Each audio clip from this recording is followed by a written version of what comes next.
Not on yet.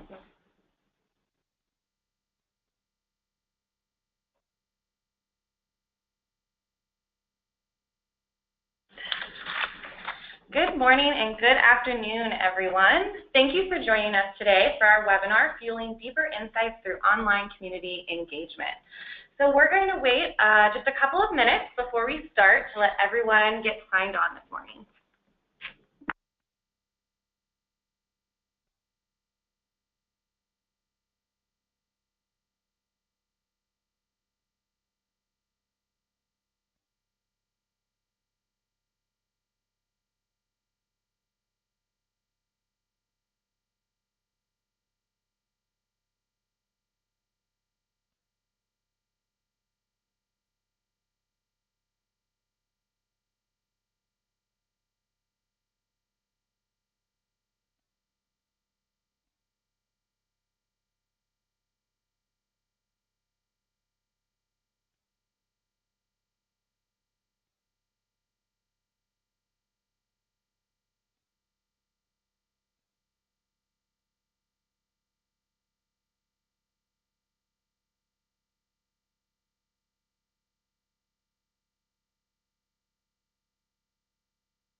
Good morning and good afternoon, everybody, again. Just wanted to log back on and say that we're going to wait a few more minutes just because a few people are still logging on. Just want to let them get set before we start.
Good morning and good afternoon again. Thank you for joining us today for our webinar, Fueling Deeper Insights Through Online Community Engagement. In today's presentation, we will walk you through some tips and tricks to keep your community healthy. My name is Ashley Wolf. I'm the Senior Marketing Manager here at Fuel Cycle, and I'm very excited to have you all with us today. Before we start, I have a few housekeeping items. So we will have a Q&A session at the end of today's presentation. If you have any questions at any time throughout the presentation, please feel free to submit them to either the question or chat box inside the GoToWebinar interface. And we will catalog them throughout and come back to them at the end.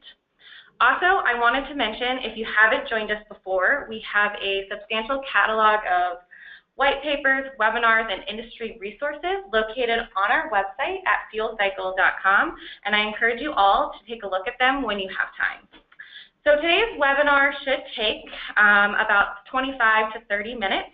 And like I mentioned before, we will have a Q&A session, so we plan to leave about 10 to 15 minutes for that. So with that, I would like to introduce today's presenters. So Sally Page, or SP as we like to call her, is our Senior Community Manager. And she is a community expert who has worked with Fuel Cycle clients for more than 2 years across a variety of industries, including CPG, entertainment, automotive, and much more. Thank you for joining us today, SP. Happy to be here. Thanks for having me. Yeah. And then our other presenter today is Rick. He is our in-house expert on insights and customer experience. He has spent most of his career in the market research industry, working closely with clients and operation teams to ensure clients' needs are met. Also recently, in addition to his research background, Rick is now a member of the CX at Rutgers program. Thank you for joining us today, Rick. Thank you. With that, I will turn the presentation over to both of you. Great. Thanks, Ashley. So as you can see here, we have our agenda for today. First, we'll be going through community health and how to get there, proven recruitment strategies on our end, and sharing with you how you guys can implement those, and tips and tricks for member engagement, as well as Fuel Cycle's philosophy on all of the above. And then we'll open it up for a Q&A.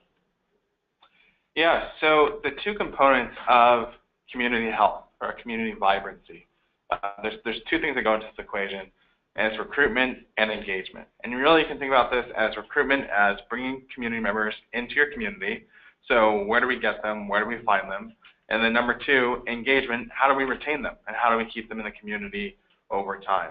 And so these are the two elements of community health and community vibrancy that we're going to walk through today. And hopefully what we can do is distill our learnings from over 10 years of doing communities into a few simple lessons that will help you create the best communities possible for your customers. Great. And one of these pieces is to recruit all the time. As you may have experienced with your own community, there are two different types of recruitment. As far as timing is concerned, you can do this on an ad hoc basis, which is, has a defined start and finish date, and you're reaching a certain goal of members to come into the community, or you can recruit continuously. And this is what we recommend to maintain a healthy community. The pros of this are you're creating a constant flow of community members into the community. It's critical to maintain a sample that's consistent with your brand and customer growth. And it really minimizes the effects of members becoming inactive, so that member churn that just happens naturally. So the members that do leave the community over time, if you're recruiting continuously, you're constantly combating that churn, right? So you're giving yourself an ongoing member flow to keep your recruitment in the mix and keeping your consistent base sizes there, which is really great for your community, and you're not having to go in and out constantly. Yeah, and just to add, we know that some people will churn from a community over time, right? And that's something that we should expect and plan for rather than entirely trying to prevent. For instance, we know that life events are correlated with a decline in participation. So we see community members that move, they have a new child, they lose a job, whatever that might be, the participation in community tapers off for maybe a moment or for maybe a more permanent time frame. And so by recruiting all the time, recruiting all the time and always being in the mindset for recruitment, that spreads, it combats the effect of community members occasionally dropping off. Definitely. Thanks, Rick. The next piece of this is to recruit from everywhere. The best way to do this is readily available sources. It's critical to recruit from these multiple sources because depending on your business, industry, and target audience, some recruitment methods may be more effective than others. So having multiple methods in place will help you to even out the larger volume or smaller volume from the other methods you're using. So recruiting from multiple resources will increase your community diversity, grow your recruitment volume. You won't really have dependency on one specific source, which is always a plus, and then it will stabilize, as we were mentioning, your community activity. Yeah, definitely. And so what that looks like is, the most common recruitment source is going to be email. It's from your CRM list. And in many cases, that's the most accessible, easy to run way to get community members. But we also know that pretty much anywhere you can stick a link, you can have a recruitment source. So whether that's a printed card that you're handing out at conferences, or it's printed on a receipt, or it's embedded on your website, as many of our customers have done, or embedded on a social page, right? Like whether it's on Facebook or Instagram, you can spread out the number of different recruitment sources that you're using, and like Sally Page mentioned, just make it part of your marketing lifecycle. Joining the community, providing feedback is really beneficial to community members and to you, and it reduces individual source dependency. So if for some reason there's a major marketing campaign, you can't send out an email for 3 months, you're not entirely dependent on that email source.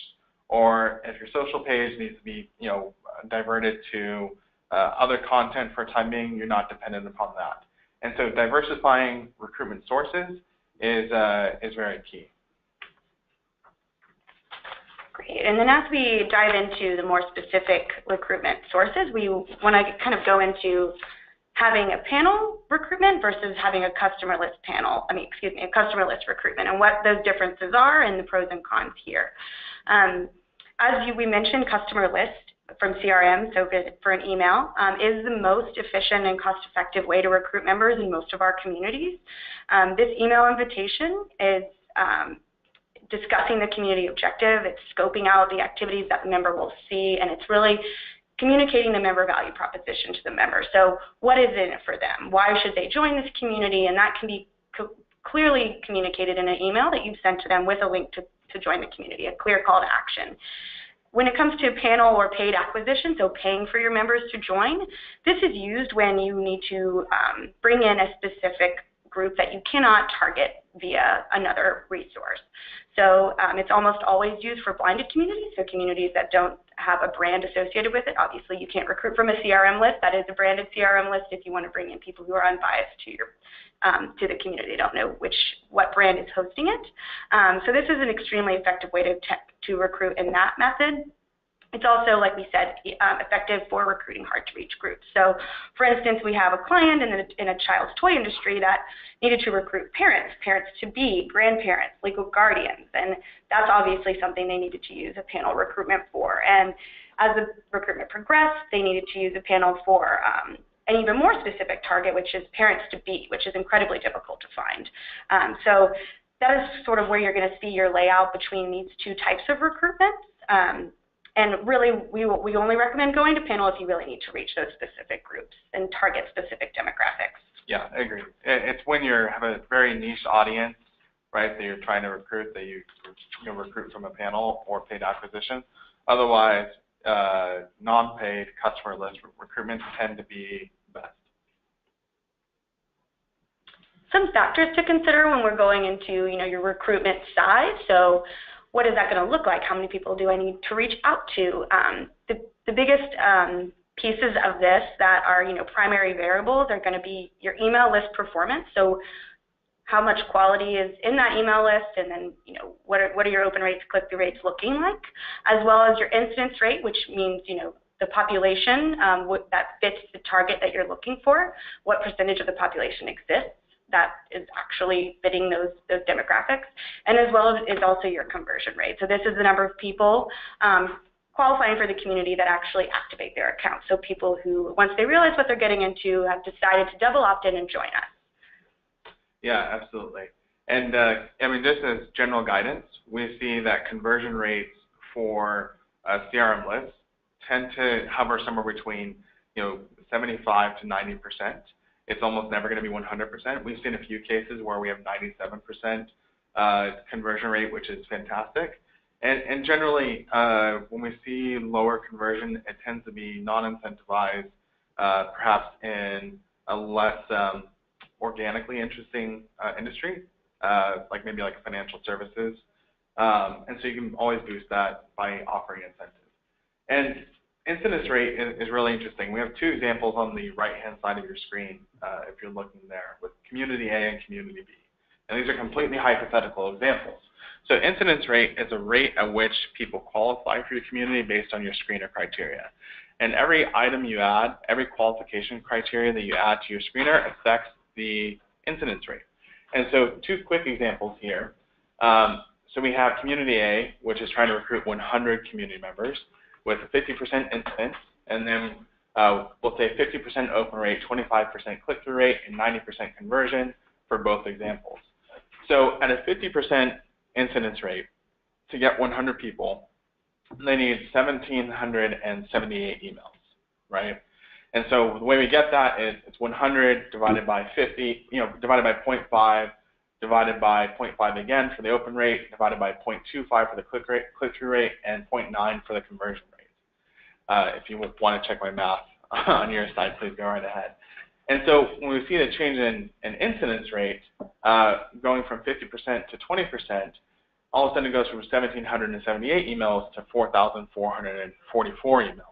And so the number of emails required to get the actual number of community members goes up drastically as incidence changes. So when you think about the qualifying criteria in your screener, in general, we suggest not putting overly onerous requirements unless you have a very specific audience that you're looking for, and understand the relationship between incidence rate and the effort required to get a set number of community members. Great. Great. So as we move forward, you're growing your membership, you're recruiting members into your community, but now what? How do we engage them? How do we keep them inside of the community? We'll go into that now with you guys. Our tips and tricks for engaging respondents. So these 4 tips and tricks that we're sharing with you today are, set expectations with your members, be responsive, give back to them, so show them value, and then incentivize them. So value in another way. We'll go through these now. First off, we want to set expectations with our members. The biggest piece here is being transparent. Members are smart. They don't like trickery. They understand when we're not being honest or truthful about what maybe a research project entails, or if we're being murky about the details. So as transparent and clear as we can be about what our objective is for the research, what maybe it might be going, what brands we might be exploring, anything in that aspect is great. But there's also setting expectations just for the life cycle of the community. So we'll be reaching out to them every Thursday at 3 p.m., or they might see an email every Tuesdays and Thursdays. Just having them understand how we'll be communicating is going to give them a reason to keep coming back because they trust us, they're going to feel valued, and they're going to want to engage because we've set a set relationship with them. So that is our number one recommendation here, is just make sure you're delivering on the expectations that you're setting, because that will build trust and have them really value the community. Next is being responsive. Obviously, this is another way that we want to build trust with our members, but you need to just let them know that you're listening. And simply saying that isn't always enough, right? We want to make them feel as though participating in this community is actually worth their while. Let them know that you're being responsive and that you're listening by checking in frequently.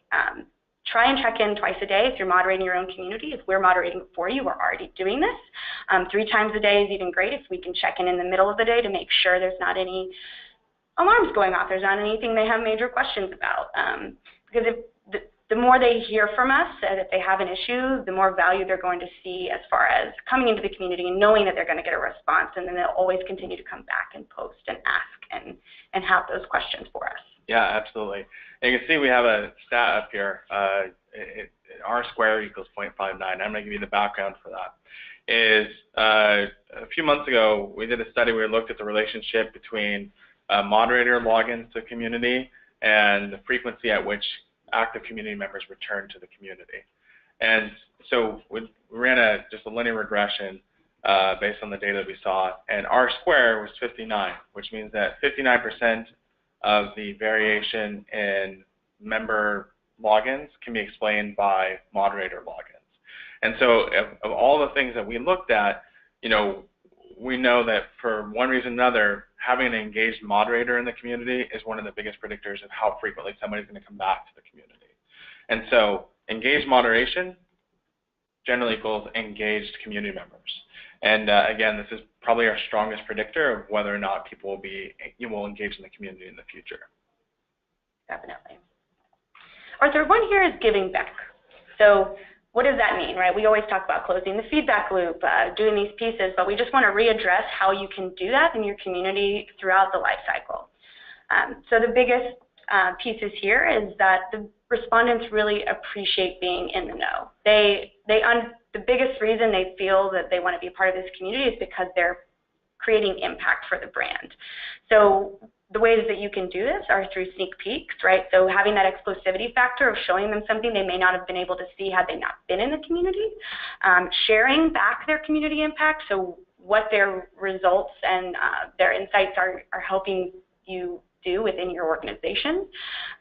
Knowledge sharing, so this is even something that we do a lot in B2B communities, because obviously they're coming in, they're answering surveys for us, they're giving us a lot, but what are they really getting? And especially in something like a B2B community, we want to share back any sort of exclusive knowledge, exclusive articles, white papers, any sort of information that we can give to them that they're taking away in a tangible way.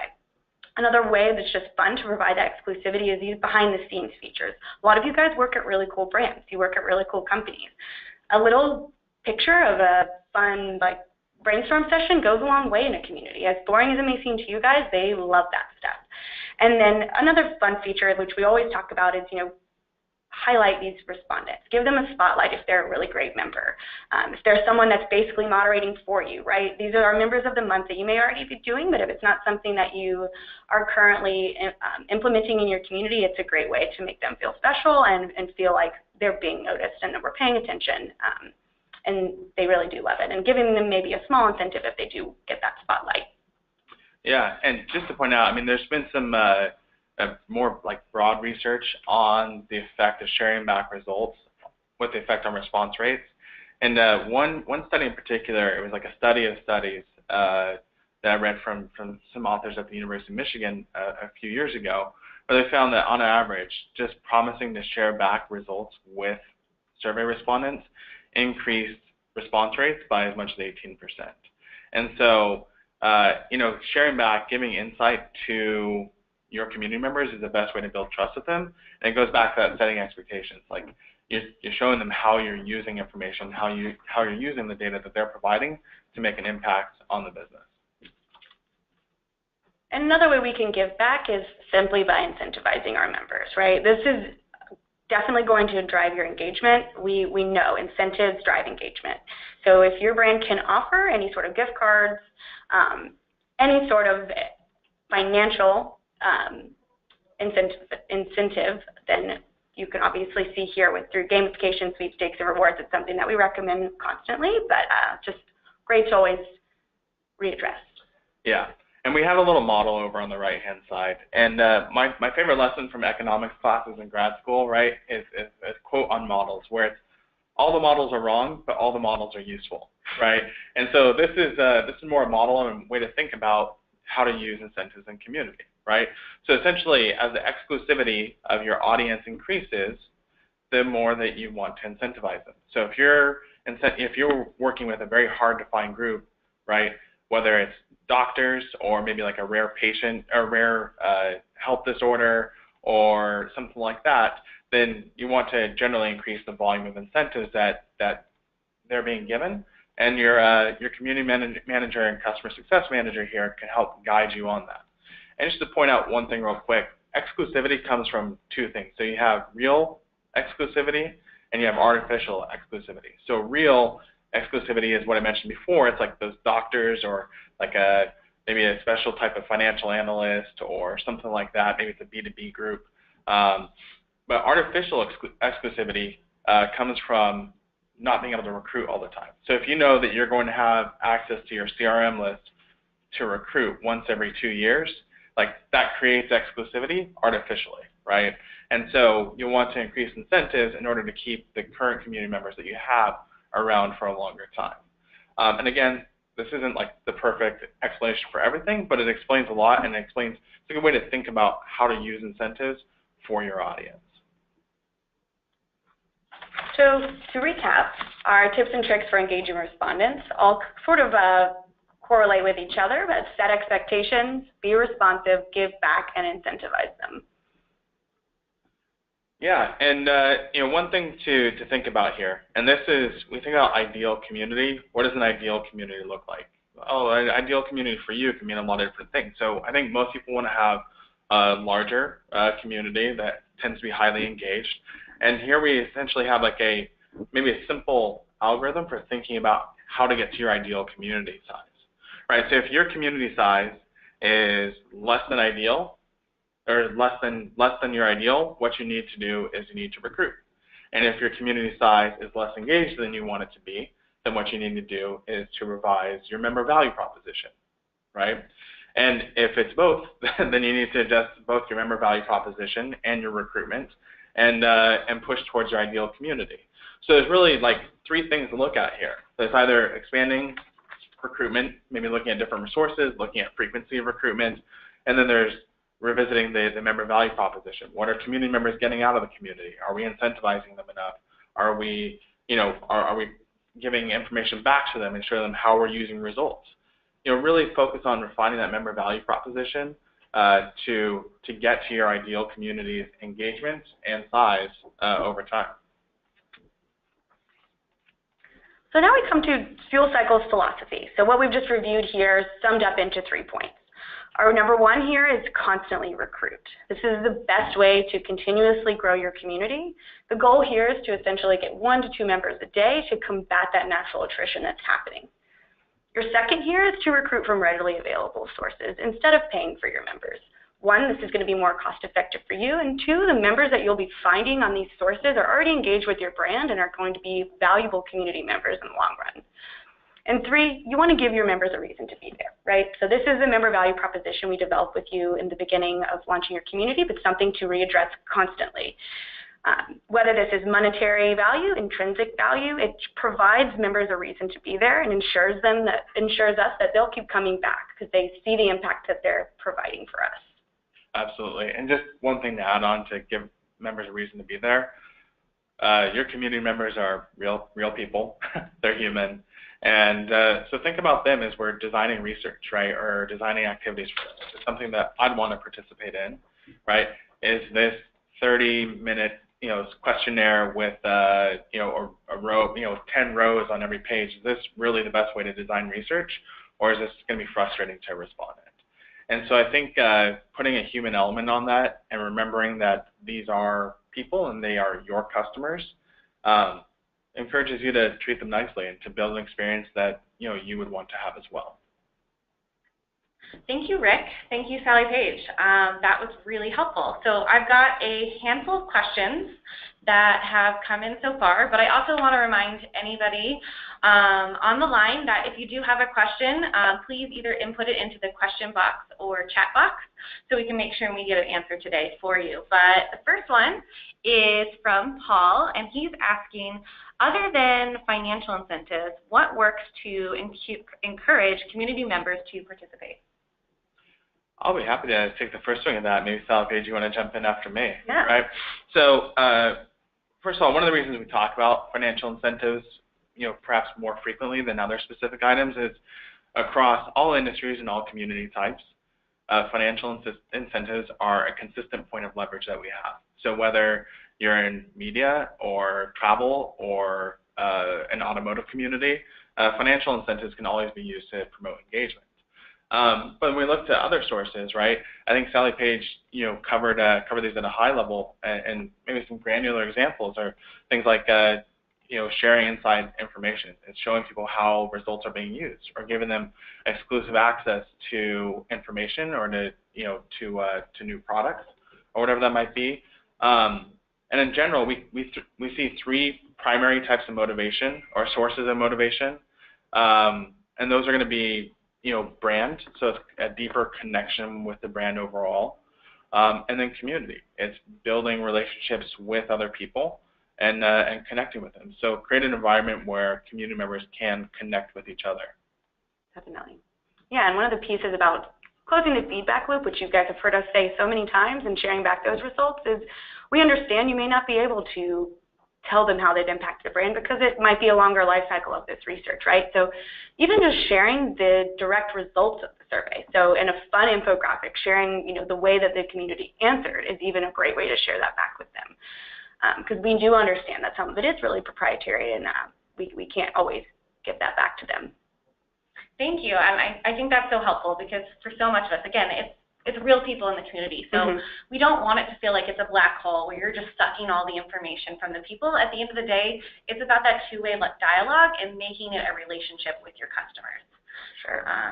So we have another question from Jennifer who asks, how can I restart recruiting all the time? Yeah, so some of this is obviously implementing all of the pieces that we mentioned, but we do understand that one of the longer pieces of this is that getting those continuous recruitment efforts up can take a little bit more time internally. So you kind of have to rally the troops here, right? You're going to get your marketing team on board to help you get a link on your website, whether that's having small ads on your blogs, implementing the join button that is on Facebook, that's on your landing page, just putting a link there. Obviously work with your team internally at Fuel Cycle for links in different areas, but it's an internal piece that I think Rick can help talk to here as well. Yeah, I think it's looking for opportunities to embed a link and maybe regular marketing emails or wherever your customers are. If you know where your customers are, then put recruiting links there. One of an organization we work with, it's a big telecom company, and one of the things that they wanted to do is they wanted to grow the community to a very large size. And so as customers were onboarding or becoming new customers, maybe they'd moved into a new home, signed up for their service, the team that was doing the onboarding didn't really have a way to collect feedback from customers. And so the community team went over to this onboarding team and said, by the way, you guys aren't getting feedback. How about we become part of the onboarding process? As we're gaining a customer, they're invited to become part of the community. We can share the results back with you. And so you get the results to know where you need to improve your onboarding process, and we get a new community member. And so it's doing things like that where you can insert community recruitment into your customer lifecycle. So it makes it really, really easy to do over time. Wonderful. Thank you, guys. So we have another question from Melissa, and she's asking, how do you implement something like a website link or receipt recruitment? So touching on the same topic. Yeah. So as Rick's mentioning, it's finding the opportunities with the teams internally, right? So the way to do that is to advertise the community internally. Other departments in your company may not know that you're running this amazing group. Obviously, I think that's a big effort on a lot of people's fronts. A lot of clients that we deal with are constantly trying to promote the community inside their organization. But the more that people are aware of it, the more opportunities are going to become open to you for recruitment, such as a receipt. So with the point of purchase team that is running these receipts and what the content that goes on the bottom of them, whether it's a promotion usually or any sort of sale that's going on, right? That might be typically at the bottom of the receipt. Get in contact with them, let them know what the community is, and tie an incentive to joining, right? So we're doing a raffle. So within one of our large retail companies has a recruitment link at the bottom of their receipt, and there's a sweepstakes tied to it. So every month we pick a winner of who all has just joined in the last month from the receipt recruitment, and they get a $100 gift card to that particular retailer. And something like a website link, again, as Rick is saying, just really kind of infiltrating the community within all of your departments, making it known, and giving yourselves those opportunities to utilize those resources within your organization. Yep. Yeah, thank you, Sally Page. These are really great and very actionable items for our audience today, and I think this is going to make a huge impact, for our audience. So I believe this is the last question that's come in, but if there's still a few lingering things you want answered, please feel free and quickly enter it into the question or chat box. But we have that final question from Dan, and he's asking, can you explain incident rate more? Yeah, so really quickly, incidence rate is the percentage of people that qualify